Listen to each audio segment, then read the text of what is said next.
بسم الله الرحمن الرحيم. الحمد لله رب العالمين. الحمد لله الذي من علينا بالإسلام.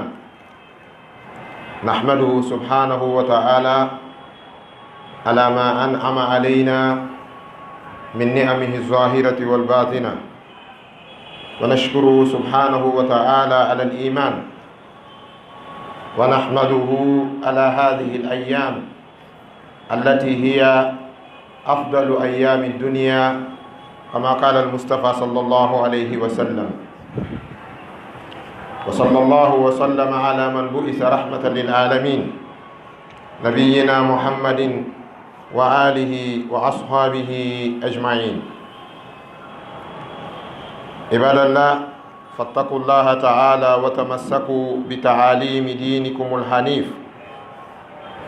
واعلموا أن هذه الأيام هي أفضل أيام الدنيا، ألا وهي الأشهر الأوائل من شهر ذي الحجة التي تهج خلالها أو فيها إخواننا الحجاج في بيت الله الحرام، يطوفون ببيت الله الحرام ويسعون بين الصفا والمروة ويقفون في العرفات ويذكرون الله كذكر آبائهم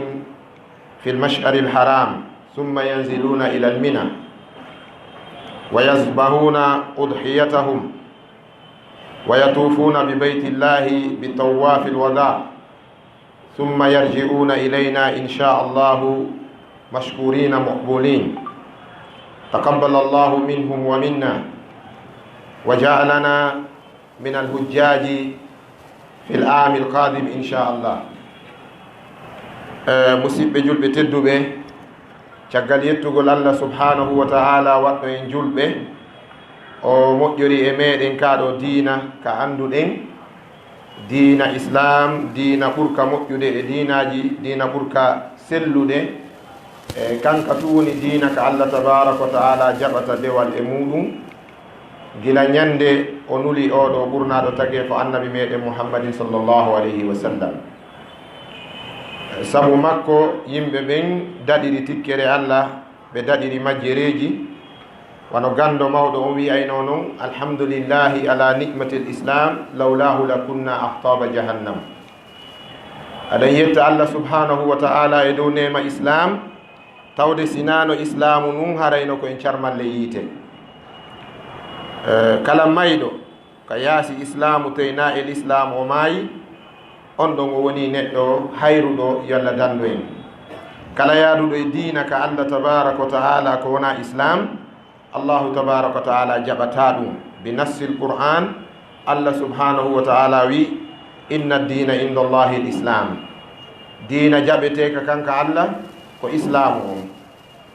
Refti kadi o wi wa man yabtagi gayra al islami dinan falan yuqbala minhu wa huwa fi l akhirati min al khasirin. Sanne sanne kala rewirɗo Allah goɗɗum go ko wona islam, Allah tabaraka wa ta'ala jaɓantamo ko o rewimo kon e hoore kadi o aroye ñande dargal hara ko hayruɗo yo Allah dandu en. Ko ɗum woni taabun bila jaza, yangi e angal joddi. Islamu on kadi wona wi'ugol tun kadi ana muslim fa kafa. Islamu on kadi ɓay heeɓi ko heeɓi kon, kañum kadi hawri e jarrabuyeji mum ɗin, accident ji mum ɗin, lancuru ndum waɗi, pecce pecce ɗen waɗi. Ɗo kadi on tigi wawata dadde kadi ha o heddo e dow ko annabijo e sahaba en heddino kon e dow muɗum.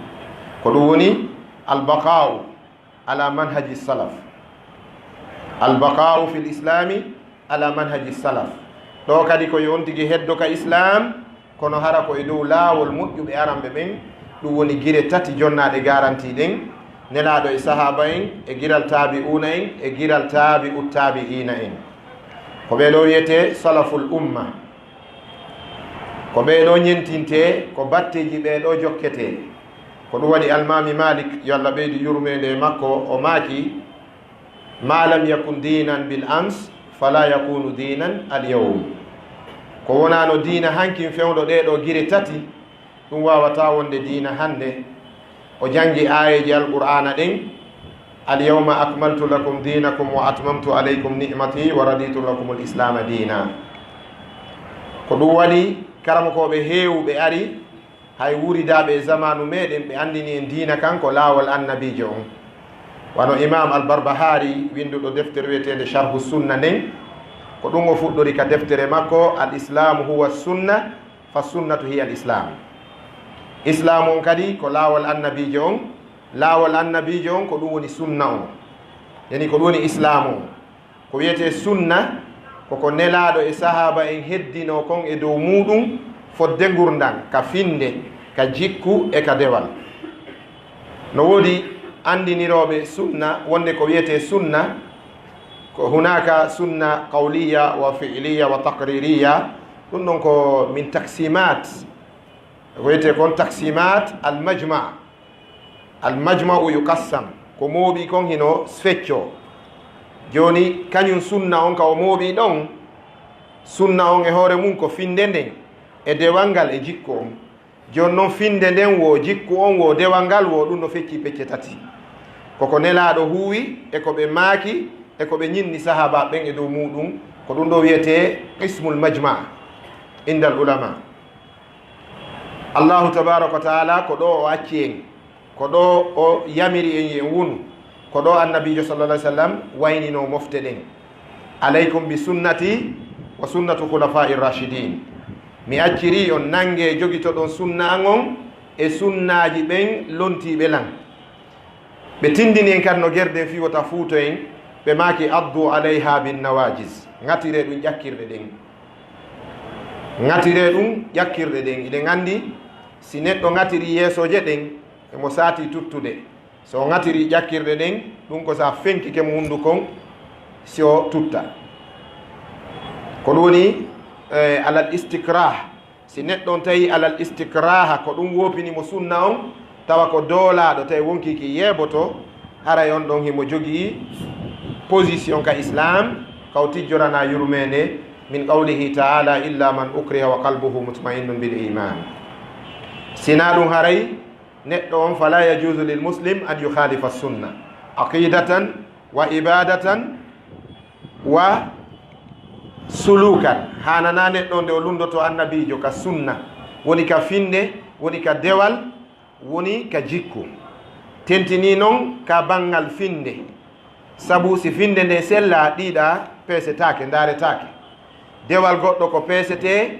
ko fawete koye hoore finde nden. al aqidatu awalan. ko waɗi karama ko ɓe windi defte hewɗe. imam ahmad bun hanbal awwala kitabin allafahu fi l'islam fi fanni l aqida. imam malik e hoore mum ula fatwahu fi l masaili ko fi l aqida. se ndaari wano nde deftere samru dani arisala ibne abi zeyd al kayrawani ko ɗum o udditiri deftere nden. mana karama ko ɓen se ndaari hay nde deftere tosokele lahdariyu nde ɗe jogi ɗen ɗo ko aqida nde fuɗɗori, ko ɗum nde udditira. nde o jarnuno allah o juuli e nelaɗo sallllahu alih w sallam, ko honɗum o maaki awalu ma yajibu ala almukallafi tashihu imanihi summa marifatu ma yuslihu bihi farda aynihi aw farda aynihi aw yani summa yuslihu ma yuslihu bihi farda aynihi aw ma yasluhu bihi fardu aynihi. ɓay masal ngal ɗon ka fardu ngal wona turali, ngal wona poccal dowwal min bab ko wiyete kon maf'ulun bihi no sella farda aynihi e fardu aynihi. kono si tawi neɗɗo on o faami finde nden, o heɓi finde sellunde, on tuma noon dewal makko ngal yeƴƴite. awalu cheyin yuhasabu fi l islam ko al aqida summa sola, ko finde nden ndaarete taw, on tuma noon ndaare kadi ko wiyete kon dewal ngal. si tawi on tigi no iwtiri ɓaawo annabijo sallallah alih w sallam, ɓe wawi darde defte mawɓe meɗe walli faade Fuuta wano ceerno Samba Mombeya, ɓe makay ka ogirde malal si a hoyɗi ardin andinagol konngol limanu adade lajal, reweteɗo tana allahu ala koye makko muhammadu nangi nulal, sintirɗo mo anda ɗum o wa'ay wamo ɗon kasi wuyɓi haɗe yarugol. be mana si a wi'i la ilaha illallah muhammadu rasulullah anda firo ɗum, a wawi wa neɗɗo ɗon ɗaɗo okkora ndiyam wi yo sooɗo taw si yara, soodiɗan landiron keɓude yareteɗan.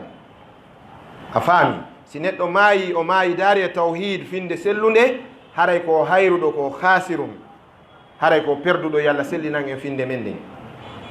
ɗin ñalɗi ɗi wonɗen e muɗum ɗo, ndu lewru ndu wonɗen ɗo e muɗum taw lewru ndun ko ndu lewru mawndu, lewru teddu ndu, lewru ndu andanɗa hoorema jiyaɓe allah ɓen no hani renade e mayru hattirde renagol. bakkatuji ɗin ɗo ko duubul pen, baraji ɗin kadi e ndu lewru ɗo kadi ko ɗi duubul kadi. tentini noon e ɗi ñalɗi sappo ɗi wonɗen ɗo, gila ñande goo donkin ha ñande juula, ɗum woni ñande sappo donkin on. annabi sallllahu alayhi wa sallam e hadise selluɗo sababu wurudul hadis on no mari riwayaji ɗiɗi ma sanaduji ɗiɗi. ka ibnu mas'ud ko goɗɗo arno landi nelaɗo sallllahu alayhi wa sallam, o wi nelaɗo aduna on fof ko on to ɓuri ka allah. nelaɗo maaki ko makka. o landi defte ko telli kon fof ko honde ɓurani allah. nelaɗo maaki ko qur'ana. o maaki yimɓe ɓen fof ko hombo ɓurani allah. nelaɗo maaki ko allah tagi kon fof ko min ɓurani allah, fala fakhra. o landi noon kadi ko ñallal hongal ɓuri teddude ka allah. nelaɗo sallallah sallam maaki hayru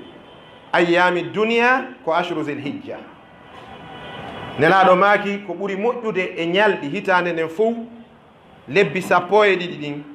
ñalɗi mum ɗin fof ko ɓuri teddude ka allah ko sappo donkin arane ɗen ɗo. ɗon andi lewru fof no fecci pecce tati, al awailu wal awasitu wal awakhir. joni noon ɗe sappo aranere donkin ɗo ko ɗe ɓuri mawnude kala ñalɗi ka allah tabaraka wa taala. piiji no sappa e ɗe sappo donkin ɗo no holla en wonde ɗe ala gore e hitande nden. ndaare wano o hajju ɗo e ngal ɗo, allah no tumbinirani en hutubaji tati e nder ɗe balɗe sappo ɗo. hande ko juma lagine ɗo, juma saudi, haray fewndo ɗo eɓe juuɗi tun juma o. janngo kadi ko hutbatu arafa, faɗɗi janngo ko hutbatul id. on faami hutbaji tati e nder balɗe sappo, ɗum ala e nder hitande sina donki. ala ko wawi, lebbi ɗin ko ñeñini wo, ko ɗi ñenti wo, ma ko ɗi yaawi wo,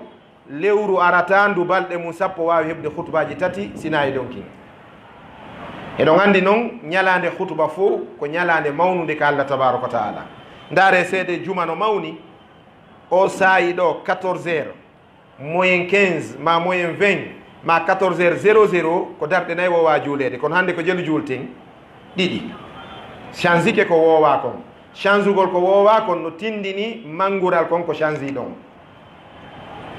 jumare nden ko kayre woni sayyidu ayyamil usbu ko kayre woni ñalade kohore balɗe yontere nden jeeɗiɗi hitande nden fuu ko ɗeɗo balɗe sappo ɗo ɓuri mawnude diina hay woota ala hormankakuɗe ñalɗe ɗo sina diina islam son landike alyahuda ɓen ko ñalande honde ɓuri mawde ka maɓɓe ko wootere hiɓe mari ñande jeenayi no wettude sappo jombente ɗum kadi nden ñalande ɗon koɓe fayuɓe mayre par ce que alyahuda ɓen ko bomɓe ko firawna ɓe woni waɗande anniversaire ñande o yowli saabu ko ñande jeenayi on ɓe woni horminde ɓe teddina ko nden ñandele ka wendogo woni ko firawna yowli yimɓe men kadi gano ƴetti ɗum dawa e bimbi law wiyano lootade biiru jam leer ka firawna yolino ɗon ko entre 3h30 et 5h30 ɓay ko allah wi fa agraqnahum musbihina ka wendogo ko de 3h30 à 5h30 ko on saayi ɗon wiyete wendogo ko fewno ɗon firawna yolino dawgol looto ndiyam fewndo on saayi ɗon wona wurnitugol sunna daɗal moussa ko wurnitugol yewlande firawna ɗum ko planji alyahuda ɓen fi yo julɓe ɓe yaw e jurol maɓɓe daiman wa abadan kamɓe ɓe serata ɓe sinca piihoy kaɓe majjinirata gefo allah ngon o yi fewno ɗo kadi ko yalti ka média ji ko alma maku jiidira ko rewɓe no julni télére en angleterre no julliri télére en amérique ko ɗum waɗi ɓe landi mufti on cheikh abdourahmane alu cheikh winde julde o maki laysat bi solatin wona julde ɗum wiyete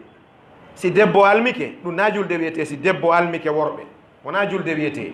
no waywa ɓeya hanganoɓe télére en kankan ɗo juulirnoɓe haala mum kamɓen ɓen kadi ko fetuɓe goo nde ɓe landi docteur isam fi maɓɓe wonde lagine gade amenen min heeɓi ga juulirɓe haala muynam mum o maki isan ma sallu faman taraka sola faqad kafar ɓen ɓe juulari duuɓi jeeɗɗi ɓe juulirde ko duuɓi jeeɗɗi koɓe heferɓe si ɓe juuliri ko duuɓi capanɗe joyi koɓe heferɓe duuɓi capanɗe joyi si ɓe juuliri ɗum duuɓi wulure koɓe heferɓe duuɓi wulure li annahum ma sallu ɓe juulari ko juulirte ko alqur'ana wona firo ngon ko faqra ma tayassara laka min alqur'an faqra'u ma tayassara min alqur'an ko allah wi ko jange konko newani on ɗon e qur'anare nden wona firo qur'anare nden de mo ƴetti firo alqur'anare nden juuliri kanko ande ko woni o juulari taw si ɗum jokkodiri e nder lebbi nayyi haray o yalti diina li annahu taraka sola ijma'an ɗon bila khilaf lebbi nayyi si neɗɗo juulari ɗum ala yeddodirale lurral ko kafirun billahi jalla wala ɗum ɗon noon ɓen ɗon juulirin ko on duuɓi jelu jeeɗiɗi isan kafaru munzu ɓe yeddino allah gila on tuman ko ɗum waɗi julde ɓen peesetake ɗum ñawantake kal islam si a landama fi ɓe juulirɓe haala mum muynan wi'u ɓen juulari taw si a landama ñawore maɓɓe wi ɓen ko heferɓe fanka haray a jonniti islam on haqqe mum on enen kadi noon yo allah dandu en enen kadi e ñemmude sifa ɗum eɗa andi ɓale kañum ɓale no waywa baalil no yiɗi ñembugol enen en ñembay hara en taskaki baali ɗin si gotil feƴƴi ɗiya waɗa e lappol ko ɗon ɗi fof ɗi mayata isan ɓale kañum ko heewi konko noon si goɗɗo go waɗi o wiya min a ɓuralan baaba ɓay haala ma wela a ɓuri haala min kadi mi juulira e ka an kan o tawi ñembu ko ñoli tawi ñembu ko boni yo allah dandu en ɗum haray ɗi ñalɗi ɗi wonɗen e muɗum ɗo musidɓe meɗen ɓen fewno ɗo hino wangade ka suudu kaaba ka suudu allah hormanteru hiɓe yahude hakkude safa e marwa hiɓe fokkiti janggo arafa woni asewere nden jeenayi nduɗo lewru ɓe iwoyey arafa ɓe ara musdalifa ka masharil haram ɓe janto inde allah ɗon ɓe ardira wendogo mina ɓaawo ɗum ɓe aroya noon si iidi on juulama kamɓe hujjaji ɓe tawetake ka iidi on juule ɓe aroya noon gila ɗon ɓe wawi wangade wanga fo maɓɓe wayni torgo ɓe rutto ka meɗen ga yo allah hewtintinɓe e jaam jaɓana ɓe jaɓanayi ɓe senaki ɓen fof yo allah taw iɗe winda e senotoɓe ko arata ɓay si feƴƴi hajjotako sinande aroyi dewe ɗen ka islam hiɗe mari ko wiyete alkayfu wal adadu wa zaman no gollirte noon e yeru ko gollete kon e fewdo ka gollete ɗon a wawata hajjude e lewru hay woturu sina e donkin a wawata horude suuma e lewru fo timmina windaneɗa baraji sina suumaye a wawata juulude fewndo fana darde ɗiɗi sina e juma. ɗum ɗon holli diina kanko jangeteka ko jokketeka wona kanka jokkata, wona diina kan jokkata yimɓe ɓen, ko yimɓe ɓen jokkata ka. ittabi'u wala tabtadi'u faqad kufitum, ko yon jokku wona yon sincu, ko sincano kon ko Allah jonnuno nelaɗon ko yoni on. E si ɗon feƴƴi haray enen ga ulama o en no yaltinani en piiji ɗi duwa ɗen wurude e muɗum, enen kadi ɓe yahari ɓen, enen ɓe yahari ɓen ka hajju eɗen halfina ga golleji. si en golliɗi baraji men mawnayi heno jeeyayi ɗin horugol balɗe ɗen sappo ɗo num, horugol jeenayde, sabu sappa ɓere nden ko timminta. eɗo anndi ñande iidi on hooretake, yimɓe ɓen no falja no keeli ɗiɗi ka waajagol, ko sa joɗɗintini fondement o non annda falji horugol jeenayi e sappo jombente, o nanay buyno inna nelaɗo horuno jeenayi on, ɓe foti horugol sappo on. ɗon ko paljol non,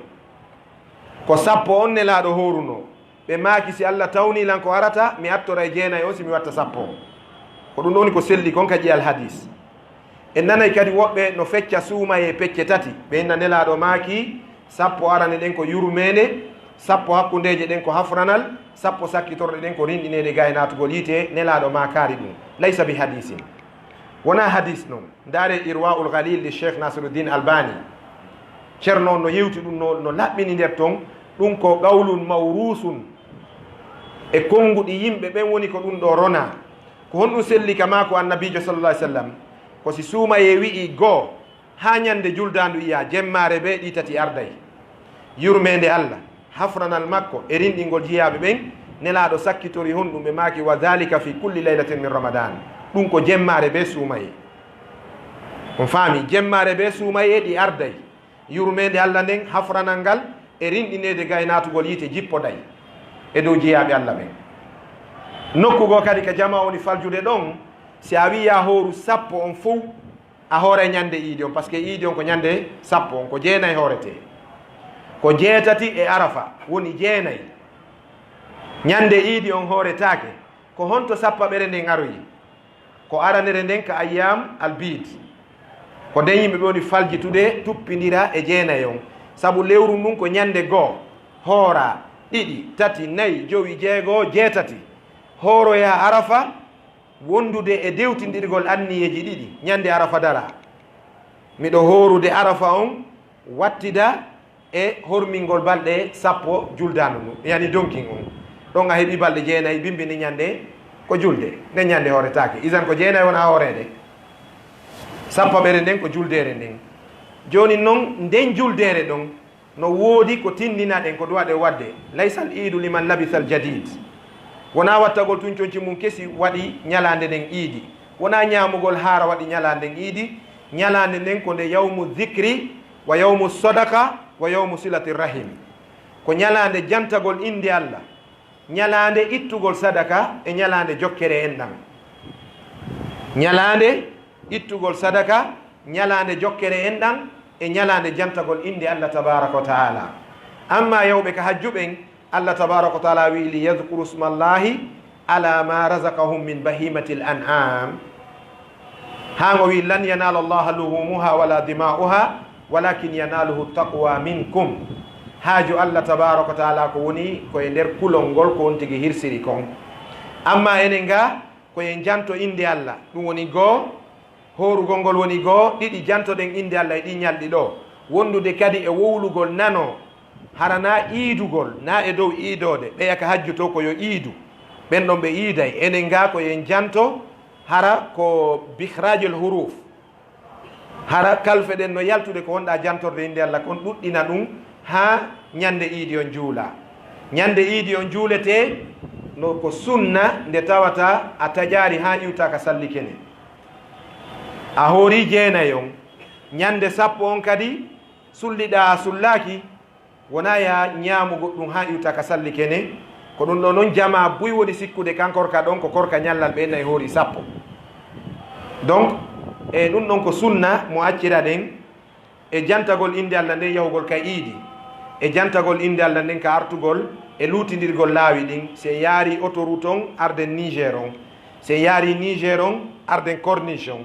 sansindira laawi ɗin li taksiri shawadi lmuslimin fi ɗuɗɗingol ko wiyete kon gufo julɓe ɓen heferɓe ɓen ayno hayno en ɓe sikka moodi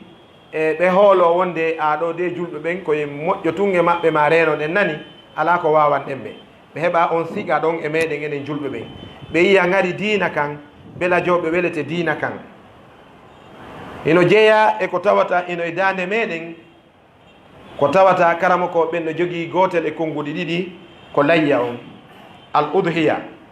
al udhiya indal ulama karama ko ɓe woɓɓe ko wi ko farilla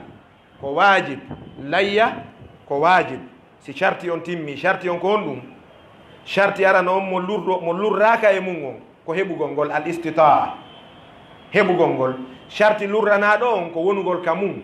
ɓayno woodi karamakoɓe goo wano imam abou hanifa kanko o jaɓaari yaltuɗo ka mu'um no e leydi jananiri wonde layya on ko hay sunna e dande makko so waɗi ella ala kono ala e dande makko amma wonɗa ka mum heɓowo coggu dammol ngol so ittaari dammol ngol layya o bakkontinayi ɗum ko bittifagel ulama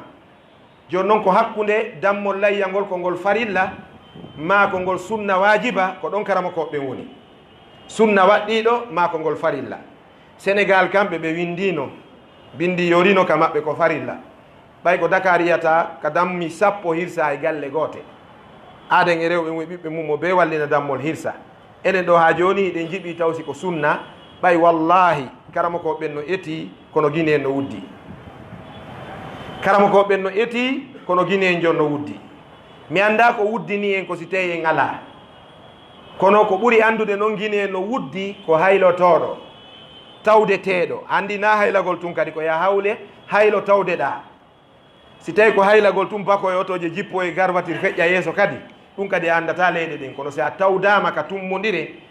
e a tawdama yimɓe accanteɓe ɓen anda enen ɗo juɗɗen no yoori seeɗa mahin ka téléphone ji yaafo ɗon ko centre fadlullahi ni centre téléphone mi nulaka e yeeyoɓe téléphone ɓen kono noon hande guinéen jo mo haaju mum yanata e meɗen e téléphone mo 2 millions 2 millions 500 3 millions o ronka heɓude coggu téléphone on ɗuuɗa ka dammol ngol ko jeelu siko ado ɗo hulanɗa heɓiraygol 1 millions 500 siko fewdo ɗo dammi ɗin kadi no ɓeydi grade ko 2 millions 2 millions 500 ha teleren ton kono noon wallahi ɓiƴaɗo e meɗen wo hara ko batajo o wi so gaddanallan téléphone mo 2 millions 500 ka salon waalo ton nde ñande garda e ɗiɗi o suuɓo ɓuranɗomo o ka hakkude iphone e samsung donc iɗen heɓude coggu ɗum eɗen wawi heɓude coggu dammol ngol sukaɓe no woodi ɗo rewoɓe hamdallahi ma rewa tawya ma rewa besia régila ɗon tewu 150 000 brochette watta ɗon ziru watta ɗon siparu vintoru ndu 10 000 restaurant ji ɗin ko ɗum ɓena 10 000 n'avons pas le temps de faire la monnaie mene min alata yiltugol cewɗi sooda 10 000 vintoru ndun sooda kadi siparu ndu haɗa comporti ƴawaka motoru ya waloɗa calculi ɗum lewru 150 000 par nuit lewru ko jellu noon a heeɓi coggu dammol layya donc an si a hettari layya a tewi a sali a sali yo jama on wakkilo hetta layya on fewno ɗon nini son hewti dakar gila mbour ha memoyon ka wiyete grand dakar ɗon e nder leydi sénégal ni saare nde wurino luuɓi dammi a jiɓoto ko ɓuurateri hon ɗum woni e saare nden si woni ñande julde kan saare nden fo aray ko tew woni ukkade moodi miɗo tamƴini si tawi hettare e gurdam moƴƴan aduna no wolede sénégalais ɓe no ɓuuri en kono gurdam guure hiɗen ɓuuri ɓe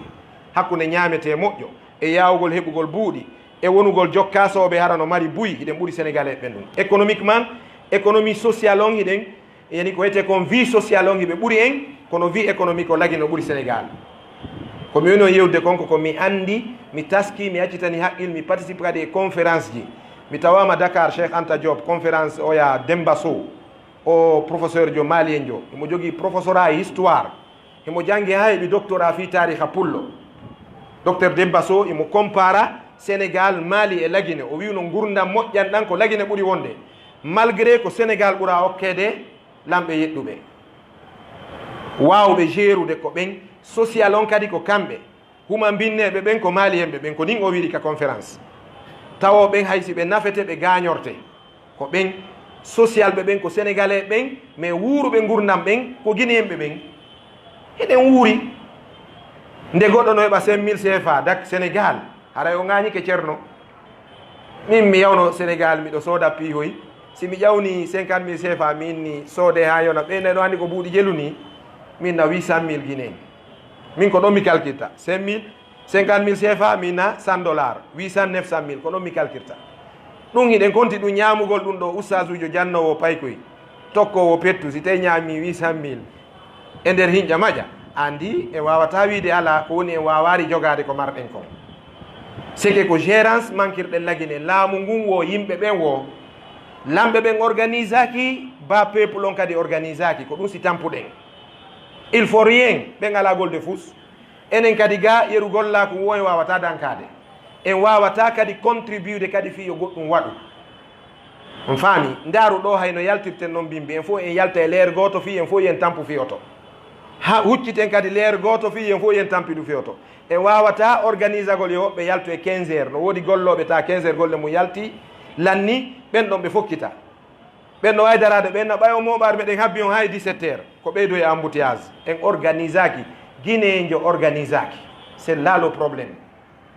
yo Allah tabaraka taala ballo haray fi layya on ko en wakkilo tinnoɗen hettel layya on baraji molanaɗi no e muɗum aqulu qawli hadha wa astahfirullah li wa lakum istagfiru al-ghafur rahim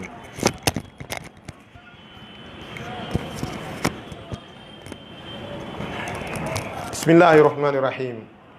alhamdulillahi rabbil alamin wassalatu wassalamu ala rasulillah nabiyina muhammadin wa alihi wa ashabihi ajmain ikhwata al-iman fattaqullaha ta'ala وتمسكوا بتعاليم دينكم الحنيف كتابا وسنة واسلكوا مسلك السلف الصالح في أمور دنياكم وأخراكم واقتدوا بهم فإن خير من يقتدى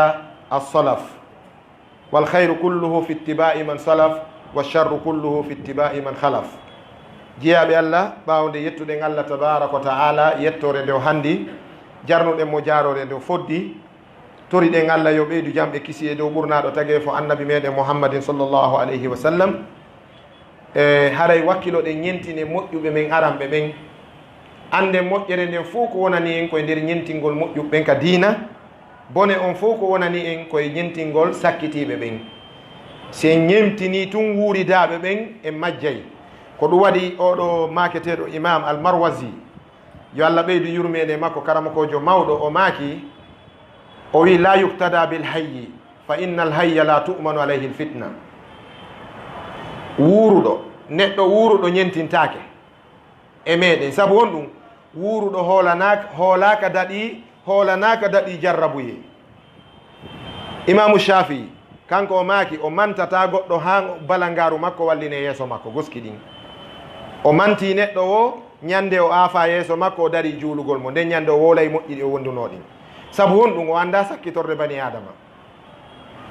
o wi kadi kanko imamu Shafi'i o aybinta hay goto o wikkota ko hay goto o jasinta hay goto o taƴanta ko hay goto sabu hay goto anda ka battane muɗum o janti noon qissa no Khalid bun Walid no silmiri noon hiɗon andi Khalid bun Walid Sayfullahi l maslul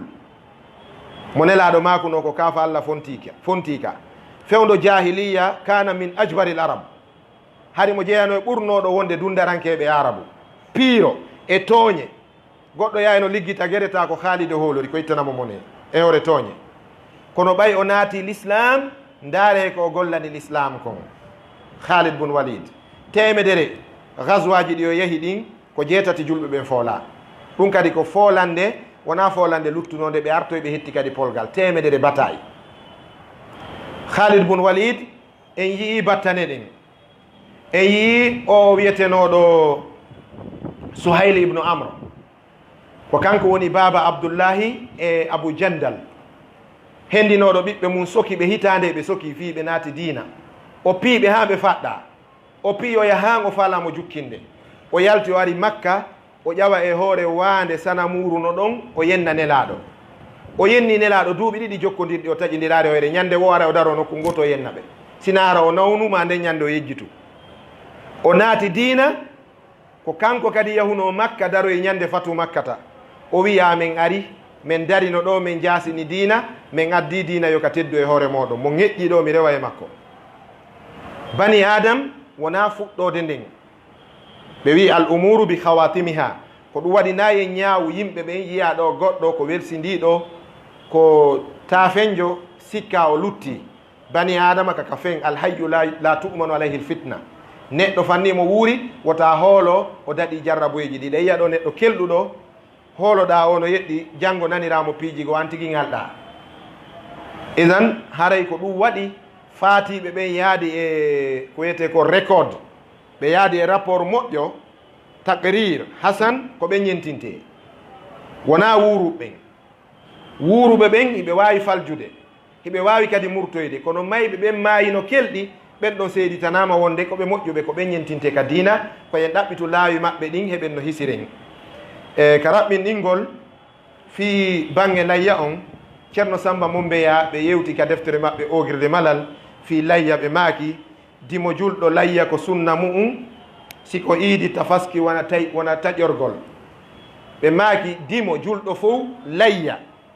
ko sunna e dande makko ɓe wi siko iidi donkin yo waɗu ɗum sullor ɗum taƴor ɗum ndaron piiji no hawni Fuuta Jallo kay yo ton ɗo piiji yari no Fuuta Ceerno ko yimɓe majja defte wallifaɗe ɗen Fuuta hara ko wallifa ɗen e Pular yeru andade ɗen yaltuɗe ɗen nde ƴettuɗa wo sa ƴetti ogirde malal ceerno Samba Mombeya sa ƴetti deftere ceerno Ibrahima Ndama wiyete nde rentine Fuuta e Sincaɗi sa ƴetti deftere ceerno Abdoul Quddusi hinde wiye haqiqaji sa ƴetti deftere ceerno Samba ɓuuri yaha janga ko ɗum woni wi ɗon ɓuuri yaha janga a ƴetti nden deftere maɓɓe tafsirul qur'ane haala Pular kaɓe firi yoga e ayeje ɓen no firi suratul Nuuri e suratul Ahzabi firoji hawniɗi ko ɗon mi yi'i kaɓe firi yudunina alayhinna min jalabibihinna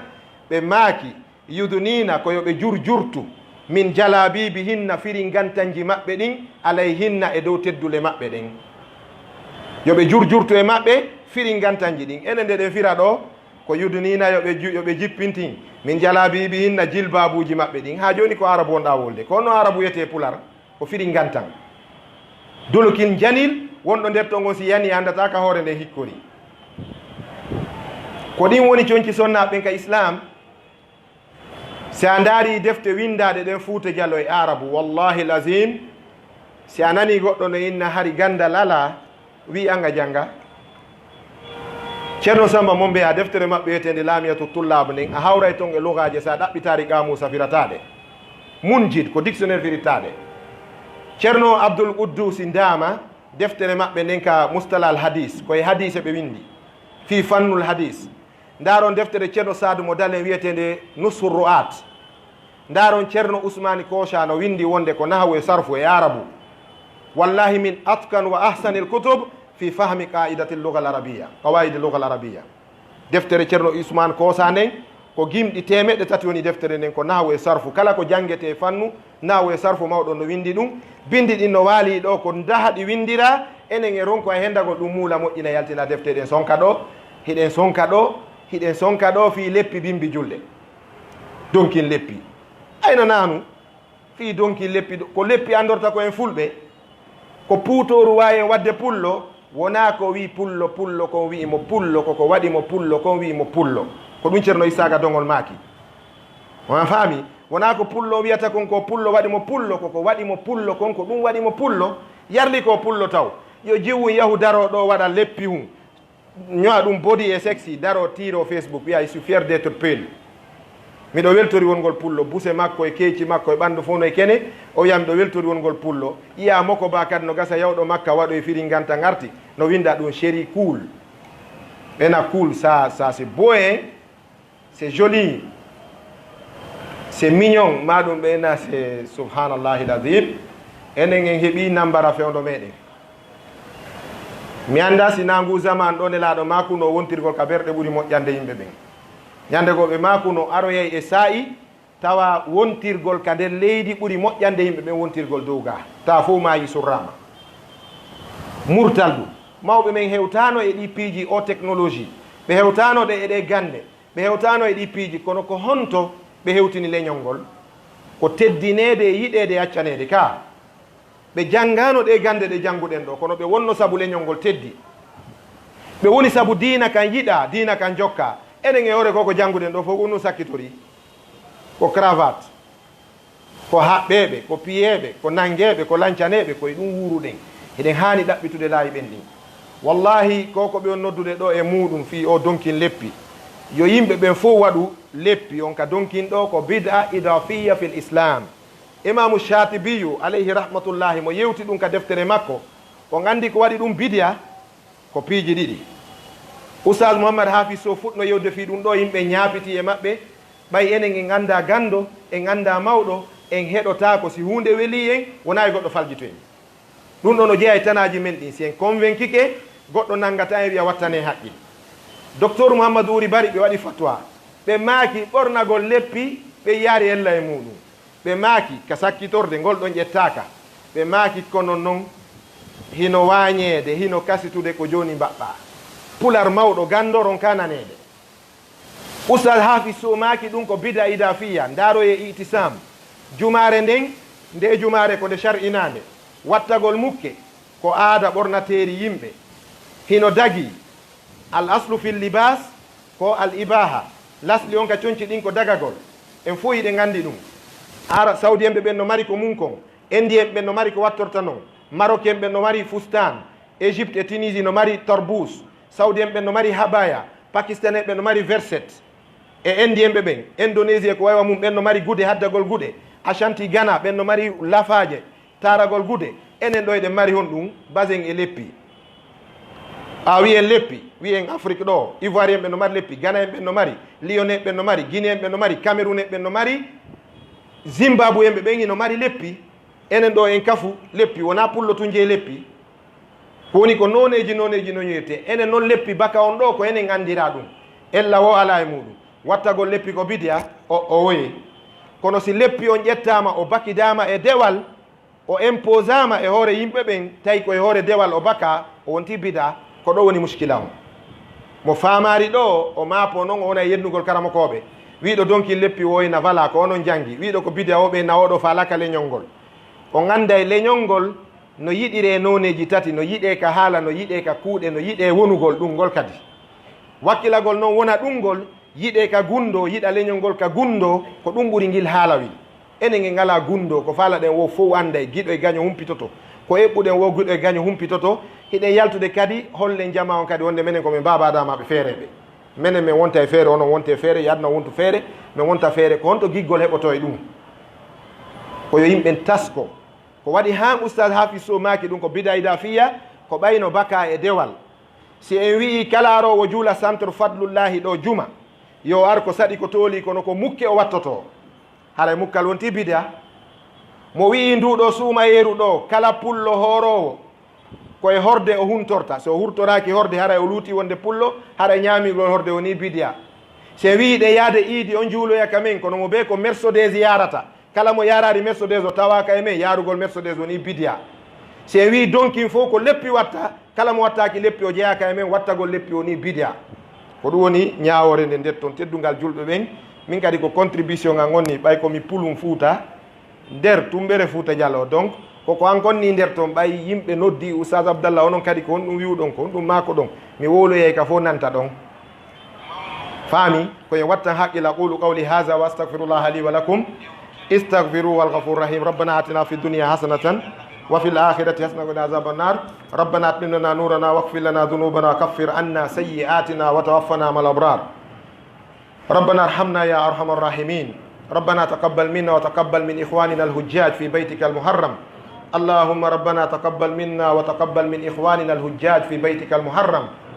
اللهم اجعل حجهم حجا مبرورا واجعل رجوعهم رجوعا سالما يا أرحم الراحمين اللهم سلمنا وسلمهم وسلم بلادنا من الفتنة والحروب يا حي يا قيوم اللهم سلمنا وسلم عقيدتنا وسلمنا وسلم أخلاقنا وسلمنا وسلم ديننا يا أرحم الراحمين اللهم سلمنا وسلم نساءنا اللهم سلمنا وسلم شبابنا اللهم سلمنا وسلم بلادنا برحمتك يا أرحم الراحمين اللهم بارك لنا في هذا الشهر اللهم بارك لنا في هذا الشهر وبارك لنا بعده يا حي يا قيوم وآخر دعوانا الحمد لله رب العالمين. الله أكبر الله أكبر أشهد أن لا إله إلا الله أشهد أن محمدا رسول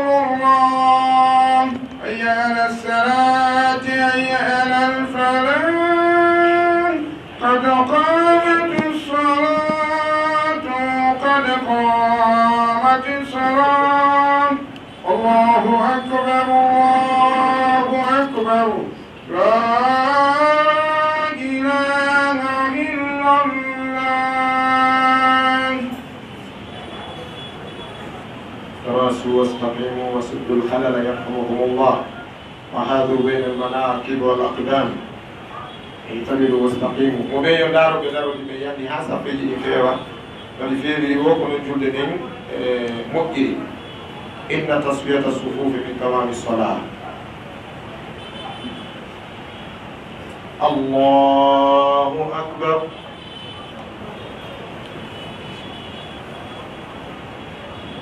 الحمد لله رب العالمين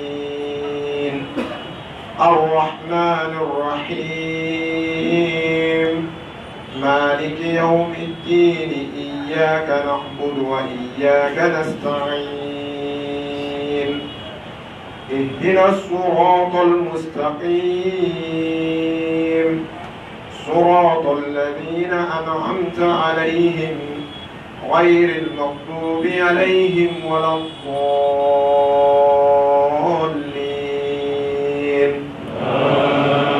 آمين. سبح اسم ربك الأعلى الذي خلق فسوى والذي قدر فهدى والذي أخرج المرعى فجعله غثاء أحوى سنقرئك فلا تنسى إلا ما شاء الله إنه يعلم الجهر وما يخفى ونيسرك لليسرى فذكر إن نفعت الذكرى سيذكر من يخشى ويتجنبها الأشقى الذي يصلى النار الكبرى ثم لا يموت فيها ولا يحيا قد أفلح من تزكى وذكر اسم ربه فصلى بل تؤثرون الحياة الدنيا والآخرة خير وأبقى إن هذا لفي الصحف الأولى صحف إبراهيم وموسى. الله أكبر.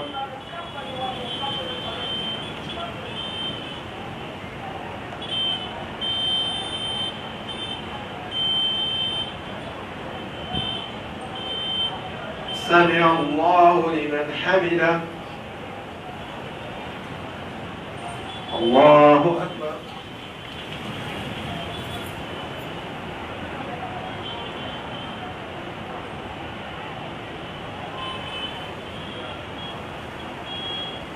الله أكبر.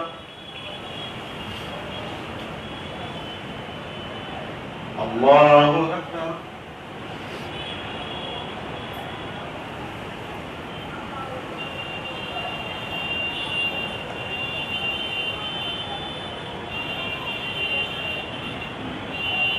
الله أكبر. الحمد لله رب العالمين الرحمن الرحيم مالك يوم الدين إياك نعبد وإياك نستعين اهدنا الصراط المستقيم صراط الذين أنعمت عليهم غير المغضوب عليهم ولا الضالين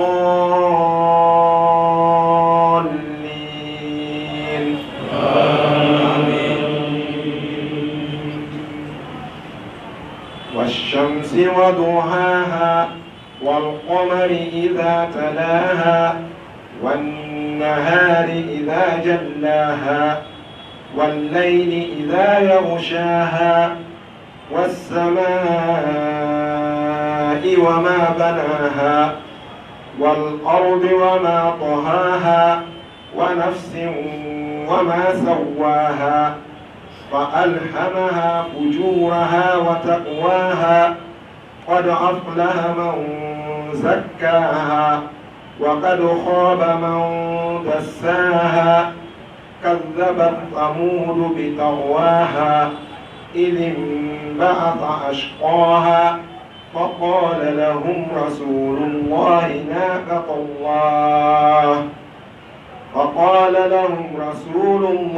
ناقة الله وسقياها فكذبوه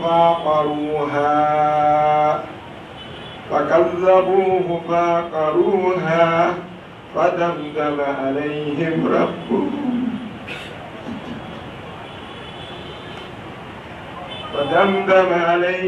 ربهم بذنبهم فسواها ولا يخاف عقباها. الله أكبر.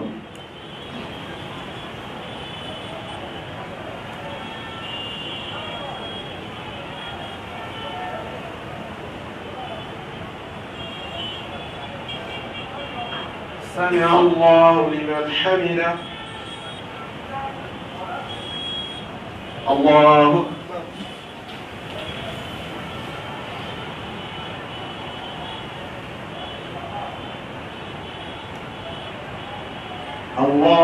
أكبر.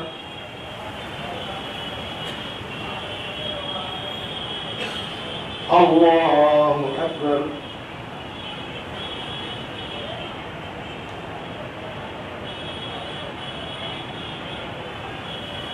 الله أكبر.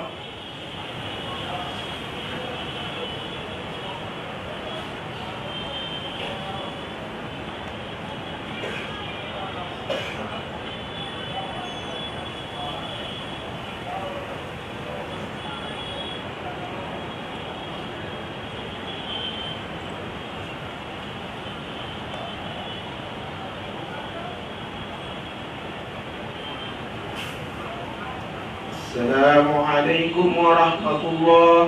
السلام عليكم ورحمة الله.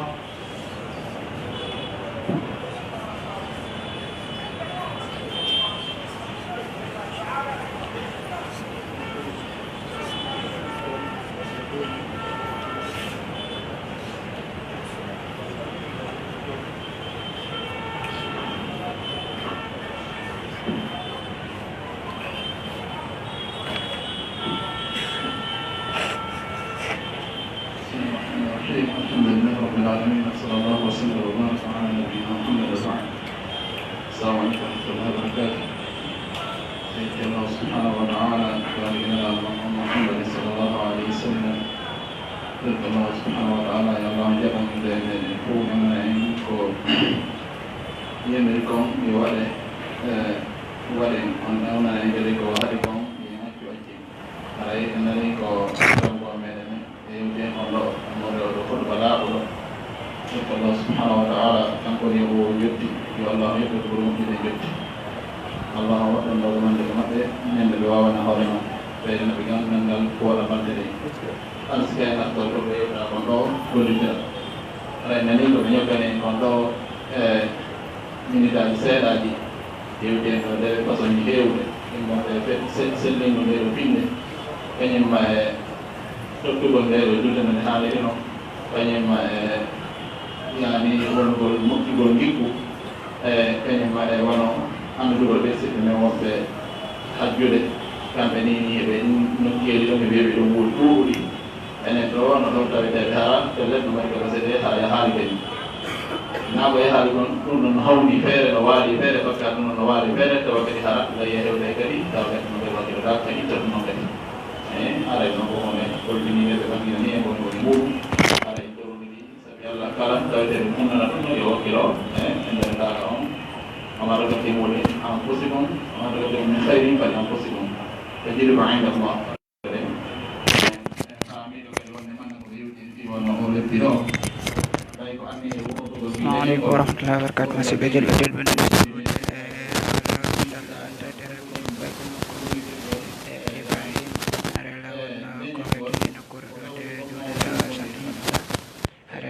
kalau dan jebe orang kalau keterangan itiram hari kalau nyandrade insyaallah hari kalau orang di konan ayam kata di mana ada nonton mula mana yang assalamualaikum ɓuri mawnude ko tawata ha kon hande fiide ñamgol addina adna fof fiide ñamgol nde wonno so yii ɗo ɗe wonno deftere ma maki